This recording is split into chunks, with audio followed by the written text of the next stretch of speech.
Welcome to Hard Truths. I'm Stephen J. Cloobeck, and today we have a very special guest, and actually somebody more special than special. I consider him a little brother, a brother of mine. And so today, Congressman Eric Swalwell. Thanks for having me. Can we not say Congressman? Don't call me. I only ask my little brothers to call me Congressman. Those little fuckers should show respect. Exactly. Yeah. Respect's important. Yeah. Collaboration, respect, responsibility. We've known each other a while. About 10 years, yeah. 10 years. And our relationship started out because I was involved in Democratic politics, but we became fast friends. Yeah. Like fast friends. You've taught me a lot. Yeah. I hope I've taught you a few things. You've taught me a couple of things too. But we've learned a lot from each other. Our families are very close. Very, very close. This is a very, very special time for all of us here today because, you know, on a lot of things, a lot of the shows that we're doing here, first of all, everyone's a family friend for the most part because I have so many relationships over decades and decades. But so we get, it's unvarnished. Yeah. I don't even know where we start. We could probably start with how fucked up things are today. Yeah, but let me say what drew me to you was your loyalty. Yeah. When we first met, Harry was still alive. Yep. And don't make me cry. And you were working hard to make sure that he was honored in the right way in the renaming of the airport. And while everyone was like, this is a good idea, you put your money literally where your mouth was and you made it happen. And I just thought, this guy gets shit done. Like he's not, there's a lot of talkers. And in my business, You meet a lot of people who just bullshit you and they don't deliver. And to me, one of the most important traits that anyone can have, and it doesn't matter how much money you have, it doesn't matter how you were raised or who you pray to me, like someone who keeps their word and delivers, that's the highest compliment I can give somebody. And you're always someone that has kept your word. And when others shrink and walk away from the responsibility, you always step up. Well, I lean into it, that's for sure. But you too. I mean, I know if I had a problem at 2 a.m., I could call you. Yeah. And you could do the same with me. Yeah, that's right. And we need to bring that back. I mean, and like, I started to say things are messed up. Every day is a whipsaw, Eric. Yeah. It's a whipsaw. I mean, when are people going to wake up and be tired of this? Yeah. Well, this civil war we're in. We're in a civil war. I believe it. Do you believe we're in a civil war? I believe we are. Getting close. People are in the streets. How can we not be in a civil war? The only reason we're in a civil war of words. Yeah. Well, that's been going on for years now. We don't have guns pointed at our head. Hopefully we don't get there. I had a security briefing earlier this week from the Sergeant at Arms. And I told my colleagues on the briefing that we're going to lose a member of Congress and probably someone in their family. That we've never seen so many threats. And the threat volume is as high as it's ever been. And the resources to protect us is as low as it's ever been. And I worry, we live in a country that's armed to the teeth.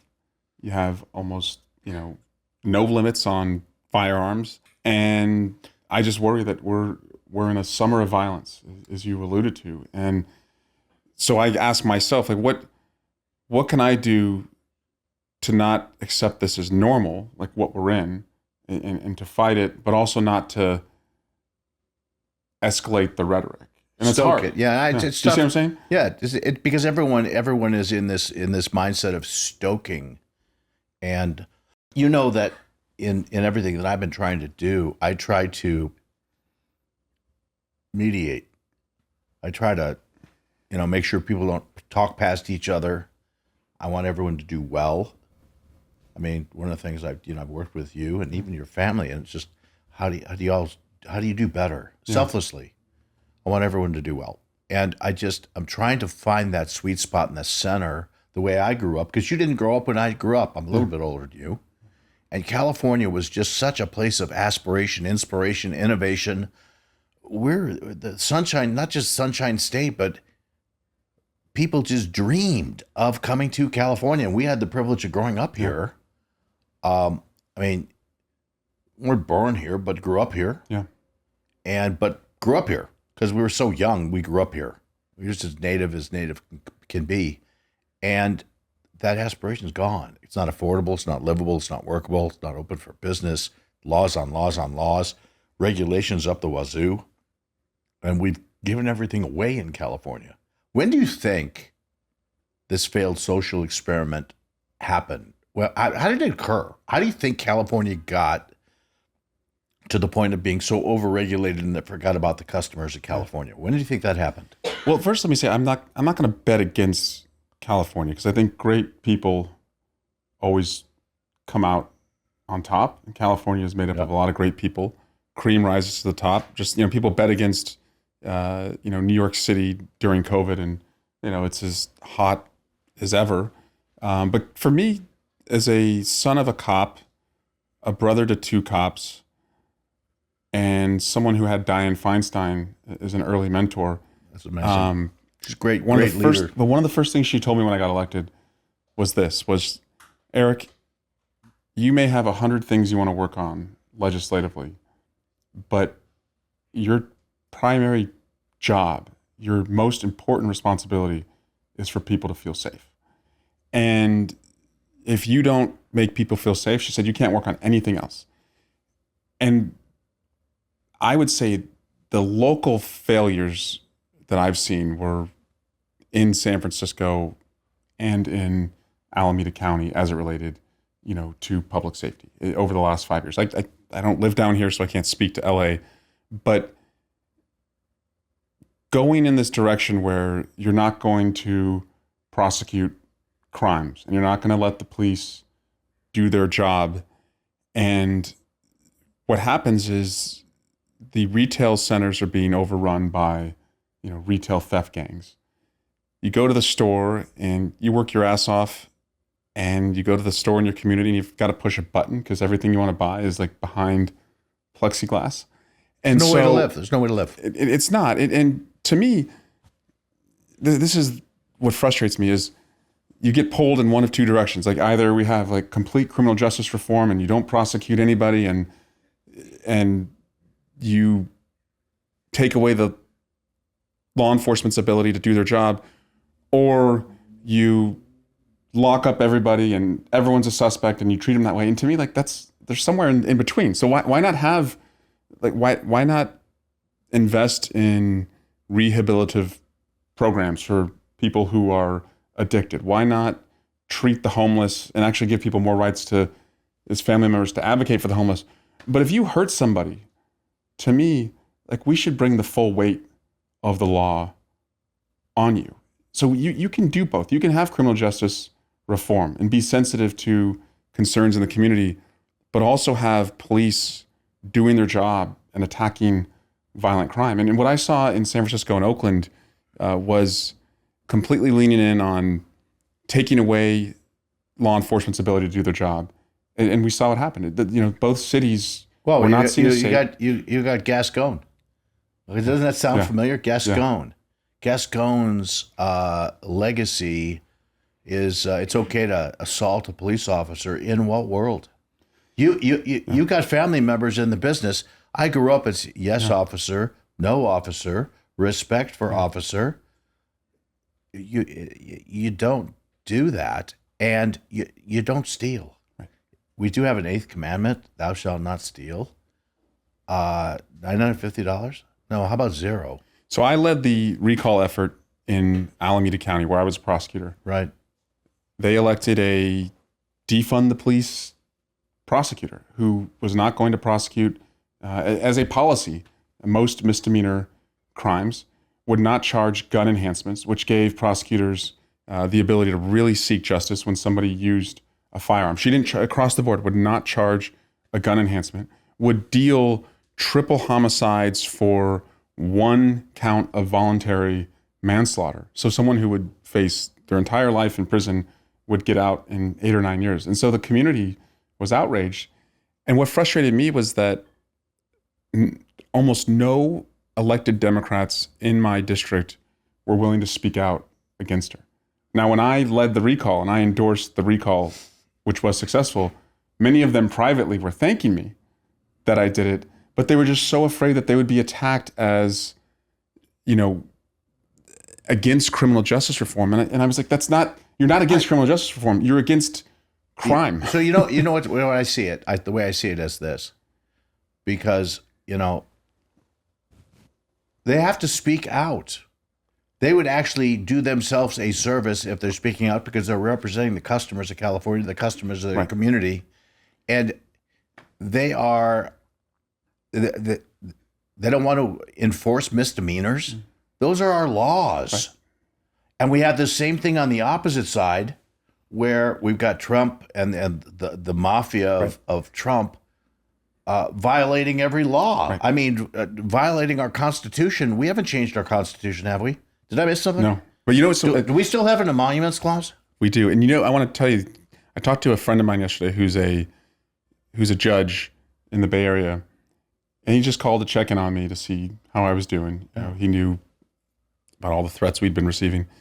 But he said he is starting to see this trickle-down effect in his own courtroom of just everyday folks just kind of flippantly not following court orders. And he's like, I can't directly connect it to the way the president's acting, but I can tell you that since he's come into office, I've seen more and more people just believe like, well, if he doesn't have to follow the law, like, why do I have to follow his order? It was okay. I think it's both sides, Eric. Yeah. Okay, this is how bad it's gotten that the Democrats on the ultra-liberal side said that, hey, don't prosecute, you can push police officers, you can have no respect for law, we can steal up to $950. And on the opposite side, you've got Trump and his goons of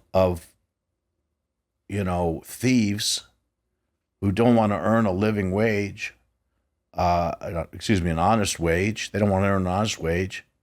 They just want to take. Yeah. Neither side wants to serve the customer of California. There's no rule of law. It's just no rule of law whatsoever on either side. Yeah. And we got to get back to that hard center where there are laws. We have laws. Yeah. We have to respect one another and collaborate with one another. I mean, you come from a family of police officers. This is really interesting. You come up from a Republican family. So how's Thanksgiving at your house? you being a Democrat. My mom had to implement a no hat rule. What's the no hat rule? Well, my brothers would fuck with me and wear MAGA hats at Thanksgiving, which is fine. That's what brothers do. I'm going to give you one of my hats called inclusive. You're going to wear your inclusive hat to the next Thanksgiving, and you can wear. You know what? I'm going to make you. I'm going to give me your family's number. I'm going to talk send them to a swag bag. I'm sending a swag bag of inclusive hats. You're going to have to wear for Thanksgiving inclusive hats this year, and represent. So let me tell you just put a pin on my approach to criminal justice.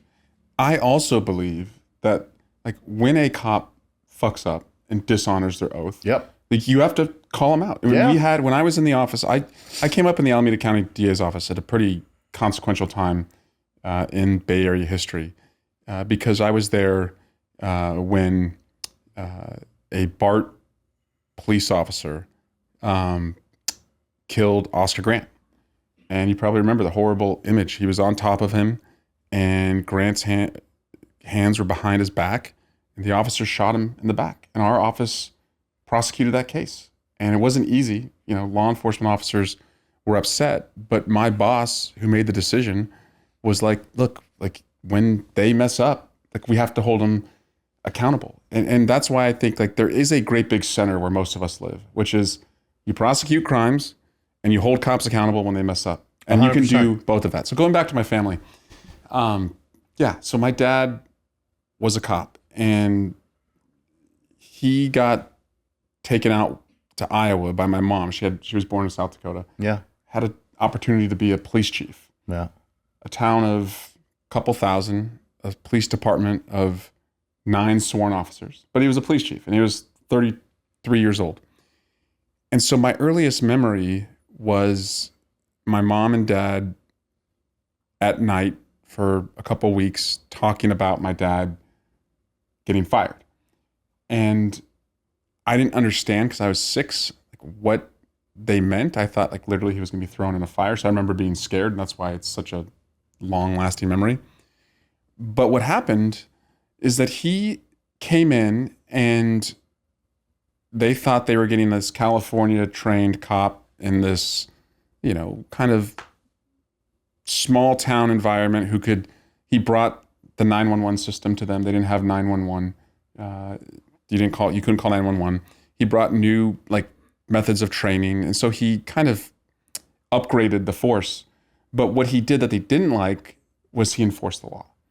And there was this good old boys network who didn't want that to happen. So he told the firemen that you can't drink at the firehouse when you're on duty, and that they didn't like that. He said, that's not safe. We can't have you driving around under the influence when you're on duty. So that he pissed off the firefighters. There was a burglary ring in town, and everyone wanted him to find out who was breaking into everyone's houses. He did. And it turned out, it was some of the kids, teenagers of the good old boy network. And then they wanted the cases to go away. But it all came to a head in a very Iowa fashion. It was the Kossuth County Fair, and the mayor and 2 council members had parked in the fire lane to get the best parking spot to go into the fair.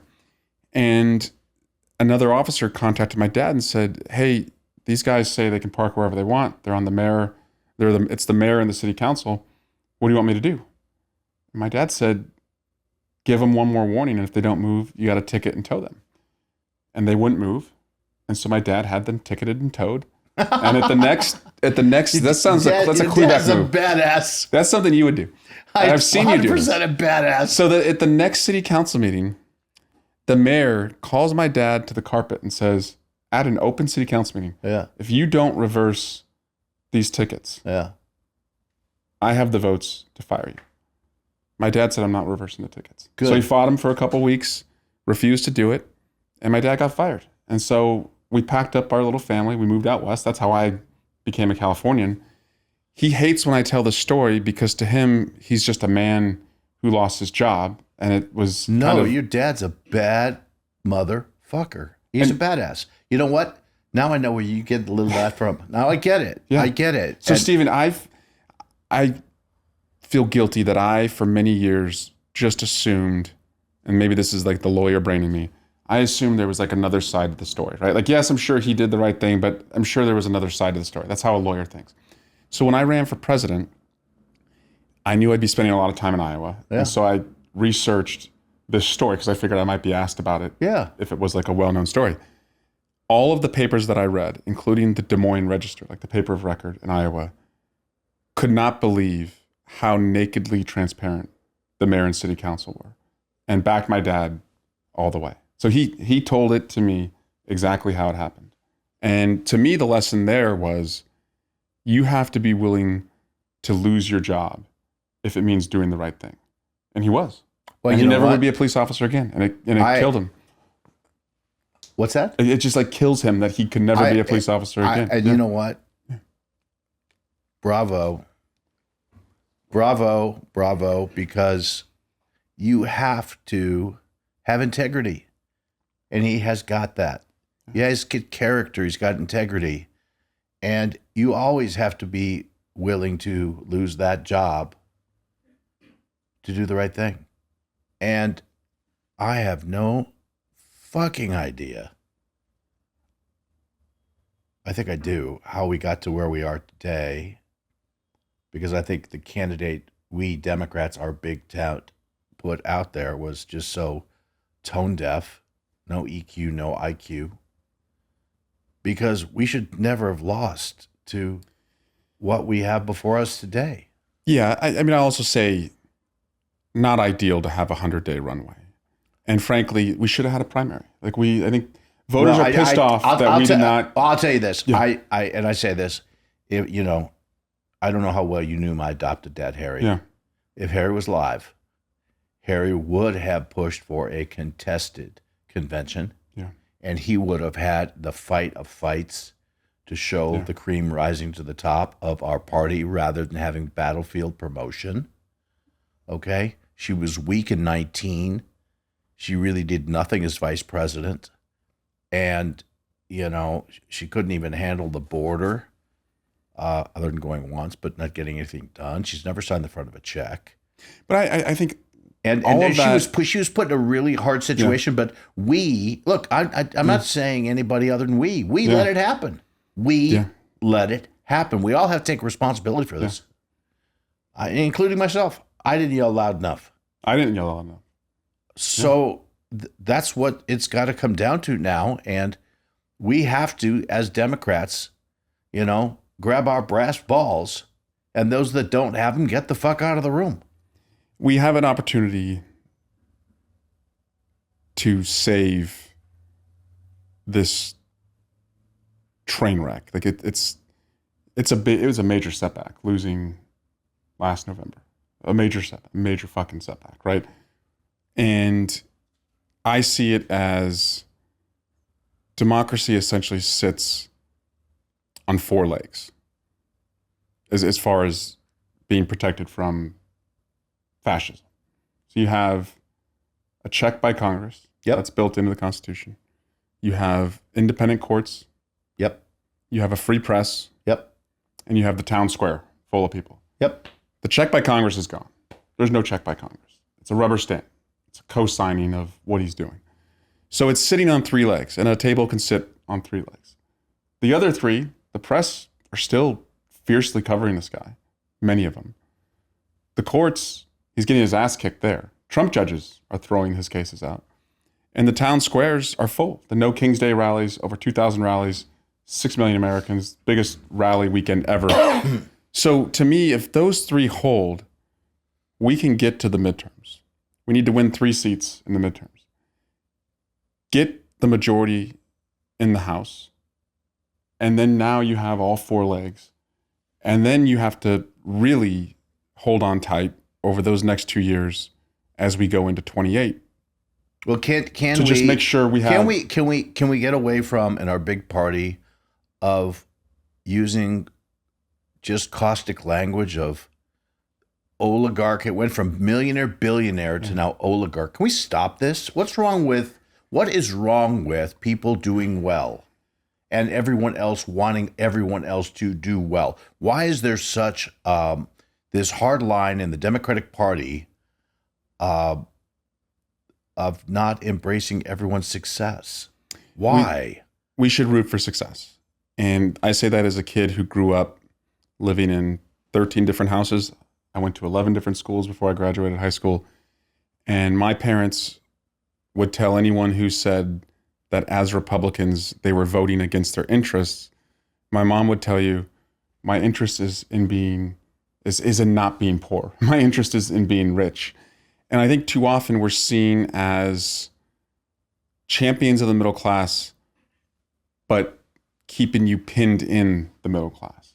And I think we have a real opportunity with Trump, who is clearly only for the billionaire bros, that we can, of course, be champions of the middle class, but have this mindset that in a free market economy, as opposed to a free-for-all economy, if you work hard, you should be able to do better for yourself and dream bigger for your kids. And as my colleague Ruben Gallego says, if that means getting the big fucking truck that you want, great.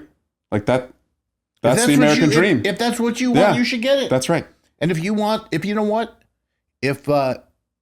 work really, really hard to send your kid to an Ivy League school, you should be able to work really hard to do that.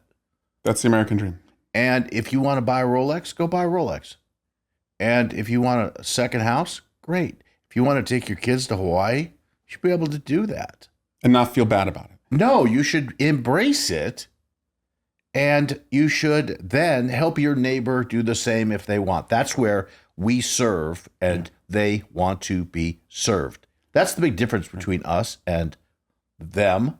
And I say us and them. I think there's more of us in the big center. That's right. But there's no bravado in that center where there's so many of us that do believe in fiscal responsibility. Okay? Knowing where the money's being spent because it's our money.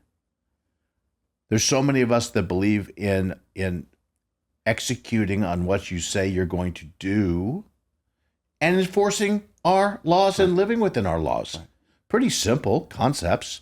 And, we are built on a country of immigrants. Okay. What is just boggles my mind is the president of the United States, who I've met, in business and then socially. He's married to an immigrant. I mean, and he is such a conundrum of juxtaposition, and this whipsaw he's created. He thinks it's reality TV every day. We've had enough of reality TV because it's taken us decades and decades and decades to build this great brand of the United States of America. Yeah. It's actually the best brand in the world. Tourism is an export. Tourism is an export. Trust me. Yeah, I know. I ran tourism. And he wants to kill Brand USA now. And this guy's allegedly in the hospitality business. And then, but when we talk about immigration, this whipsaw of those that are adding value to our agricultural system, those that also add value in our hospitality system, he says, we are going to look after these people that may not be perfectly into their pathway of citizenship, which is another topic we'll get into for a second. And we're going to come after you. We're not going to come after you, but at the same time, we're going to have these Gestapo-esque ICE officers who we're giving no protection to, no perimeter, and creating just controversy all over the place and more of a militant police state. It reminds me of COVID a little bit, where he created the Hunger Games, states against states, to back instead of having the federal government protected. How about we were at a point where there was a bipartisan bill, was it a year and a half ago, right? Yep. Resources at the border. Resources and 80 it would have solved 80% of pathway to citizenship problems, right? Yes. And for whatever reason, Trump hijacked that, and we didn't fight hard enough as Democrats to keep it. Why? Here's what I've learned. I've been in Congress for 13 years, and I actually think this issue's quite easy, and we've overcomplicated. We complicate. Look, my whole deal is simple solutions for a better life. Yeah. There are simple solutions. I have seen more policy papers that are written 40, 50, 60 pages, rip them up, throw them in the garbage. It's a simple solution. So tell me what you think. Secure the border. Absolutely. Like, there should be no question in anyone's mind as to whether the border's secure. Correct. Have as many barriers at the border that you need to secure the border. Increase the number of judges who can adjudicate the cases of the people who are here. And then attack the workforce crisis, hospitality, agriculture. As a parent of 3 little kids, childcare. And most Americans, if they believe the border's secure, they'll go all in with you on legal immigration and work visas. Isn't that what that bipartisan bill was to do? Yes, in part. 80%, yes. 80% of the way there. Most of the way there. Most of the way. Yes. It wasn't going to be perfect. No. But why couldn't, we got this hijacked. Yeah. Trump wanted the fiction rather than the fix. He wanted to have the crisis as an issue rather than to fix it. And Democrats were seen as weak and not serious about the border. And that was a problem, frankly. Well, because you had a vice president that didn't do shit. I don't blame her for that. I know you've got your issues with her. You know what? Because I didn't see the results. Yeah. And yeah. I have worked with her in the past, and she's never signed the front of a check. I think the president could have. It's the president could have too. Buck stops the president. 100% with the president. And you know what? And the people around him didn't take it as seriously enough and listen to what the customers of America were talking about. Right. And we lost that fight. We lost the election there, and we lost the election on affordability, eggs, bread, milk, cheese, gas. But here's the other piece of this that I'm willing, I don't want to say compromise. I actually think this is what a lot of families are asking for.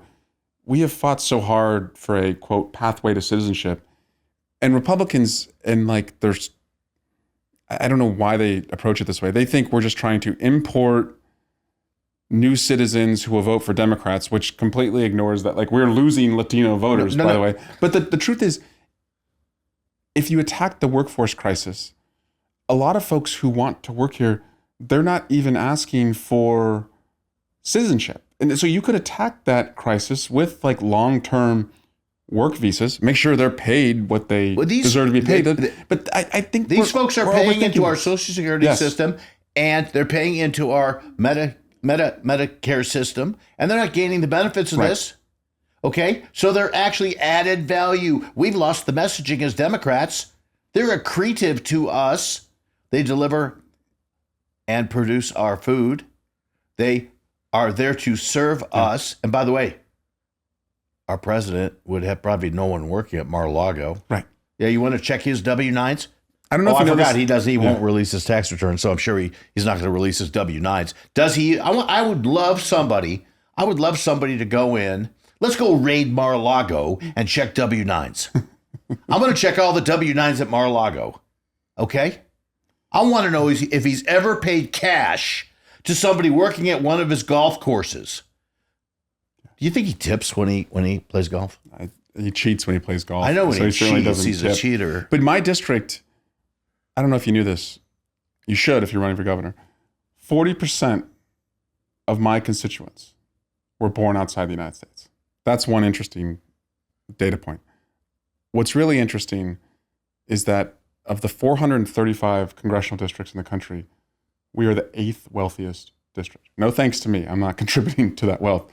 But to me, that's... No, you're actually serving and working for the people. But that's the straight line, right? You've got 40% of the constituents came here from their countries, left everything, brought resilience, a spirit of hard work, believed that in America, like they could contribute and do better.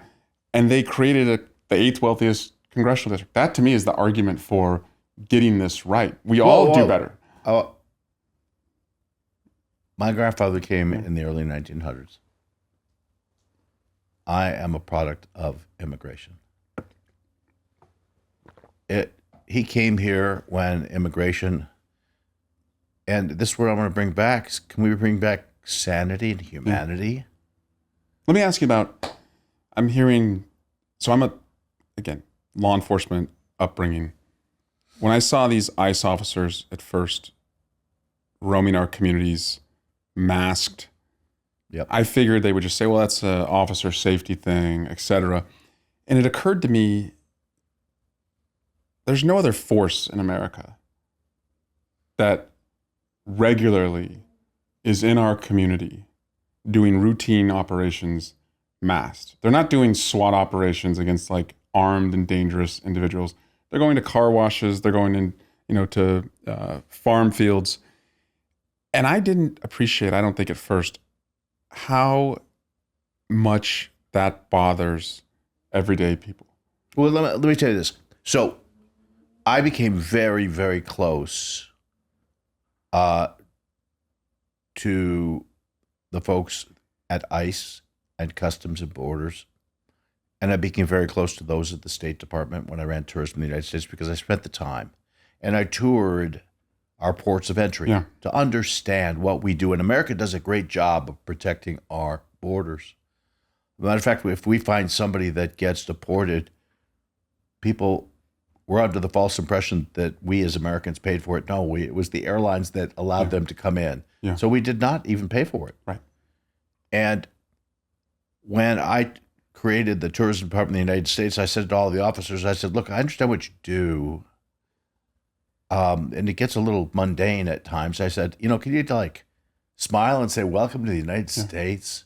Because all of these beautiful people from all over the world that wanted to come here, they were spending substantial money here to see our great land.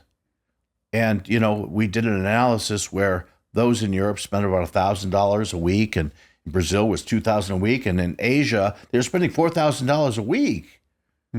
And when they left, and I said to the officers, can you smile and say, thanks for coming? Yeah.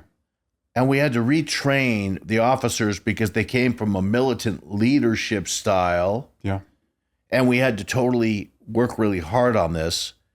And we took some officers out of duty and put them to, some border In crossing. psychology, it's called primacy and recency. People will remember the first thing They saw and the last thing they saw. As we say when we develop, it's the necktie. Yeah. It's Disneyland. Treat everyone with respect. A customer, you want them to get more than they bargained for. And you know what? I've talked to officers of recent, and the gentleman that's running ICE today is not the gentleman that used to run ICE 10 years ago. And everyone keys off leadership. That's right. And what the fish rots from the head down, right? I mean, the fish always rots from the head down. And I'm telling you this, there are officers today that are terrified of actually doing their job. And you know why? They are wearing masks? Yeah. Because they don't like doing their job. If you really want to ask them, they are terrified of doing their job. They don't like doing it, but they have to do it. You know what my dad would have done? What? He would have said, fuck this. And you know and what? That's why I think and I've told our Democratic leadership, when we're in the majority and we have the leverage, the power of the purse, and we can write laws, we have to make them unmasked. And the reason I say that, I don't want any of them to get hurt.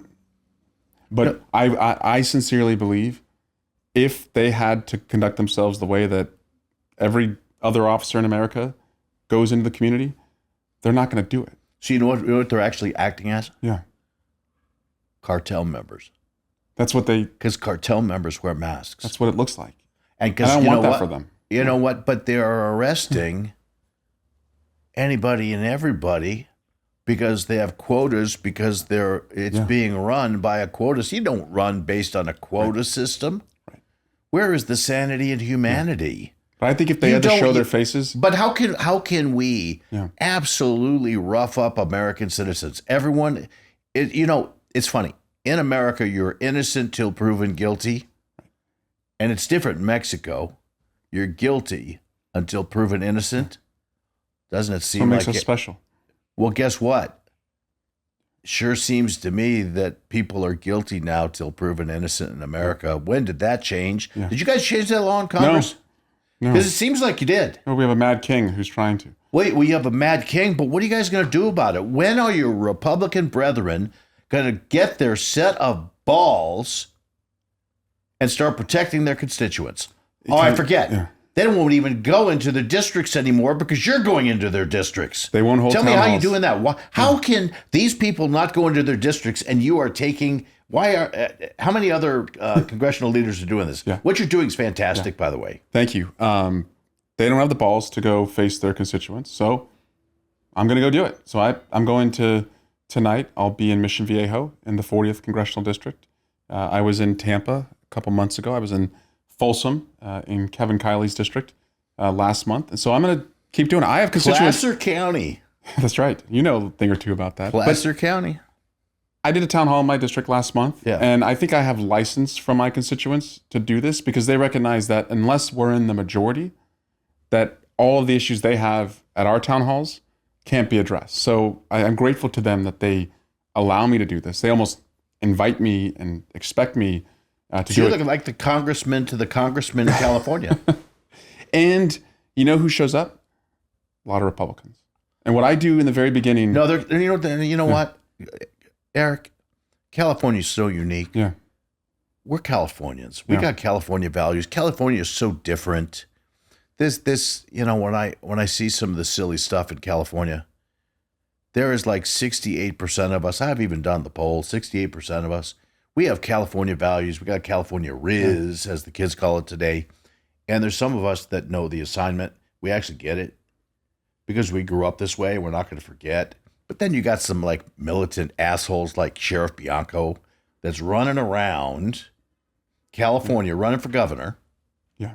In his badge, emblem, holster, in his cop car, and he thinks that's okay when it's against California law. He even thinks he's above the law. Yeah. I mean, there's this whole group of MAGAism that believes they are above the law. And then it's on, like we said earlier, on the Democratic side, where there are some liberal Democrats believe there should be no laws. Yeah. Free for all, steal, take, That's just, what the fuck? It's just silly. So let me, I see, I didn't know you wrote a book. Which one? I wrote 2 books. I'm just fucking with you. I know you wrote a book. You're such an asshole. All you do is talk about the book. Well, you're trying to fuck with me now? You know what? You know what? I'm texting me. You know what? I'm gonna tell you something. If you really want to get into it that way, Yeah. who's the breadwinner in your house? I'm the bread loser. You're talking to the Yeah. bread loser. My wife would say, I have a hobby, she has a job. You can't even buy your wife a Dyson hairdryer. I cannot. That is 100% true. You know what? I will look How do for you the best feel as deal on you know Amazon. What? You know what? and, yeah, You're not a real man. I'm a real man. No, I don't know about that. You can't afford a Dyson hairdryer. Matter of fact, you know what? Yeah, I'll tell you I would something. love to buy her a You know Dyson what? hairdryer. You know what? What is so fucking I special just about the don't Dyson hairdryer, though? Why does she keep asking for it? She wants the Dyson hairdryer. I would get her a goddamn hot. You know what? If I have to buy her a Dyson hairdryer, It's probably like there's a rule that says you can't. Like Trump could get a plane from the Qataris, but you probably can't buy her a Dyson hairdryer. Believe it or not. no, yeah, you know why I can? Yeah, Because she's we family. have a pre-existing relationship in our family. We You have know family. why I know we're family? Yeah, Because you wear my clothes. I did wear. I forgot to bring a coat yesterday. I had an event. No, you wear and- my clothes all the time. Yeah. You wear my You're clothes gonna all- take no. credit for the Canadian tuxedo here? No, I wouldn't wear the shit you're wearing Yeah. right now. That's Do like you own socks? Do you need to borrow socks? no, because you know what? Yeah. After you worked really hard in life, Yeah. if you don't want to wear socks, you don't have to. There you go. It was Father's Day this past But week. I don't have a watch. You do. You know why? Yeah. You're still aspiring. Yeah. I am. I don't even wear watches. I have no jewelry. I don't wear a watch. I do you notice know that why? about you. Yeah. I don't wear You a don't watch. drink You know coffee? why? You don't wear a watch? No, I don't wear a watch because I have a phone that tells me the time. And I kind of know the time of day. So speaking of time, it was Father's Day this past weekend. And so I have an 8-year-old, a 6-year-old, a 4-year-old. You know that. My 8-year-old loves you, calls you Mr. Steven.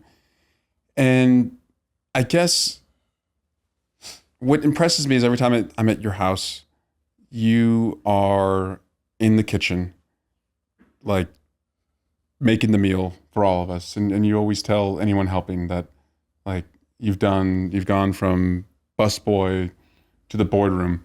So thinking about like raising kids today, and they're so connected to their devices, and you don't want them to have the same struggles that you had, but like what do you think are some of the important values that young kids need to learn today that are like is to use, you're throwing around these weird Gen Z terms, but like I guess that are like evergreen. Like what's a evergreen value? Evergreen. It's funny. I just try to pay attention to, the music. I try to, I have friends my age and they are old. I mean, I even look at the governor today. He's got, over the last 2 weeks, his hair went from dark Have you talked to any young woman in America? They would not say that about him. No, if you look at his hair, He looks good. he had like last 2 weeks he had dark hair. Now he's got white hair. Something happened. I don't know. Okay. Values, evergreen values. You know what? By the way, when he sees this, Yeah. because I'm sure he's going to watch it. I make you a bet. Yeah. After he watched this, he's going to dye his hair. He's going to dye his hair because you know what? I don't know, but if you dye your hair, can you put hair gel in your hair? I'm sure you can. I don't know. Okay. But no, what's important is Yeah. this. What's important is integrity. Yeah. Never bust the trust. Brand, character. Yeah. And you could build whatever brand or character do you want to be. Do you want to be a leader or part of the ensemble? Financial responsibility. Yep. Financial responsibility. And lastly, serve, be a good human to others. Always ask if you can help, serve. It's never about, and this is the ethos that I've tried to ingrain in my children. I would say this to your children too, because they're close enough to be my kids. And if you lie, you die. Yeah. This is our family name. It's your name, actually. It's your brand. And do you want to be a leader or part of the ensemble? Financial integrity, know your numbers, be responsible, live within your means, aspire, do whatever you want in life, and I will embrace it and help you get there. Yeah. Work hard, get up early, stay late, go to work with a runny nose. And, it's important that We're not helicopter parents Yeah. because it's really the last thing I will tell you is this, because I just had this with my middle son. Yeah. He said, "Hey, we're equals." I'm like, "Son, we are never Yeah. going to be equals. I am your father, Yeah. and I was never equal with my father, and I respected him to the day he died, Yeah. even though I took care of him. I showed him respect, and you will show me the same respect. So never cave into we are equals, and you will raise great kids. I know this. You are great parents. You and your wife Brittany, and you've got great children. And I'm so grateful you're here today. This has been fun. Thank you. Let's tell you, my son had one of his friends over the other night, and he did this weird flex in front of his friend. He said, "Hey Alexa, who are Eric Swalwell's children?" And Alexa named our kids, and I pulled him aside once his friend went home. I said, "Don't ever do that again." And I said, like, you are my son, but you are your own name. Like, I do not think you're like hot shit because you're related to me. Like, you have to be your own person. And You know what I would do? yeah. You're on the Intel. I mean, he's 8, so he's like, what are you talking about? No. See. Yeah. But But I'm trying to teach you business Yeah. and unintended consequences. Yeah. And I think through this Yeah. shit because I've got, AI too. Yeah. I've blocked my kids on AI. It doesn't Yeah. even say they exist. Yeah. So you're on the Intel committee. I was. Yeah. You were on the Intel committee. Yeah. Do you know anyone at Google? Yes. Yeah. Where is that? Where Alexa's from? Yeah. Amazon. Oh, Amazon. You know Yeah. anyone there? I do. Yeah. Who? Do you know Bezos? I don't know. I'm not going to the wedding. Oh. It's this weekend. I think next weekend. But anyway, keep going. You're on a Why don't you just call them and just block it? take. They don't think he was disowned. And create all sorts of other trauma. But I guess my point is, it's. Just don't. You I have want him to have everything, but I also want him to The point like is this: know you have to kick his hard ass, work. and what you did, Yeah. you were actually a good father. Okay, being a father, they don't teach you how to be a mother or father. There's no schooling for this, Yeah. and you cannot be your child's best friend. Yeah. You have to be a leader. Leaders lead, Yeah. and you're gonna have to make some tough decisions as a father, and you got to hold the line. Yeah. Hold that line. Hold that. The minute you break that line, everything falls apart. Yeah. And you're not doing a service for your kids. Yeah. You're not doing a service at all. What other questions do you have for me? I want to ask you one last question. Yeah. So this is a question I don't know if I've ever asked you this question. If you could be with one person on planet Earth that is no longer with us, that's no longer with us, it's no longer with us. It could be like George Washington, Einstein, Aristotle, a relative. Who would you like to be with that has passed away and hang out for a day with? I think I would. I love Teddy Roosevelt just because he was his own man. He had high highs, low lows, picked some stupid fights, but was kind of a political athlete. But I think always did it from like a place of integrity. And the only common thread you could connect among who his enemies were is that they were corrupt and they were both parties. I mean, he just spoke truth to power. And I guess going back to where we started, it just reminds me of my dad. Like if my dad How had much do that you kind love of your dad? What's that? How much do you love your dad? I don't think I tell him enough. I mean, he's the most influential person in my life. What are you going to do when your dad passes? Yeah, I try not to think about that. It's tough. He's almost 80. He's in good shape. I hope just continue to model what he taught me, because he worked hard to try and give us the most he could, but the values that he gave me and my brothers, I think is, that's priceless and will stay with us and be passed along to our kids. And I think I get so busy, I don't reach out to him as often Let me ask you a as I question. should. Yeah. You're thinking about this, Yeah. like deep. Yeah. You haven't told him enough, have you? No, absolutely not. So when we're done here, Yeah. Give him a call. tell him more.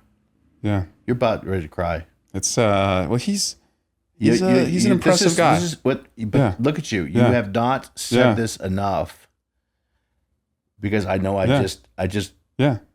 made you think about something. And this is something that I learned.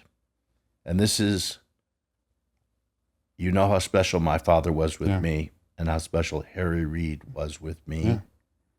They're all over the house. Like it's like they're still, They're in a my part of- house every day, Yeah. and I don't make a decision without kind of talking to them. yeah.